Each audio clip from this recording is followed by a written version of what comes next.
ለኔ ምርጥ መሪ ማለት በመጀመሪያ ደረጃ በጣም ተአማኒነት ያለው ስብዕና ያለው ሰው ማለት ነው። ሞራሊቲ ያለው ኢንቴግሪቲ ያለው ሰው ማለት ነው።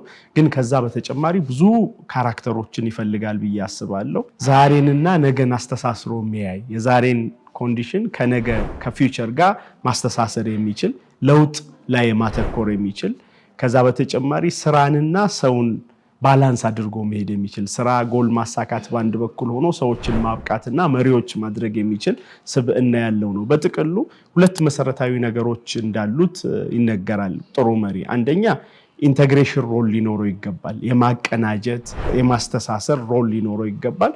ሁለተኛው ኢምፖርታንት የሆነ ሚናው ደግሞ የኢኖቬሽን አዲስ ነገር ክሬት የማድረግ የመፍጠር ቼንጅ የማምጣት ሚና ያለው ነው። ስለዚህ በአጭሩ ውጤት የሚያመጣ ለውጥ የሚያመጣ እንዲሁም ደግሞ በሰዎች ዘንድ ተቀባይነት ያለው ሰዎች የሚያምኑት ሁለቱ ካራክተሮች ካሉት ጥሩ መሪ ነው ብዬ አስባለሁ። የአመራርነት ስልጠና ብቃት ማደግ የሚችል ነው። አንዱ የሚያድግበት መንገድ ደግሞ ውጤታማ የሆኑ ስልጠናዎችን በመውሰድ ነው። ስለዚህ ሰዎች ወደኛ ጋር መጥተው የአመራርነት ስልጠና በሚወስዱበት ሰዓት ስለ አመራርነት ያላቸው አመለካከት፣ ዕውቀት፣ ክህሎት ከፍ ይላል።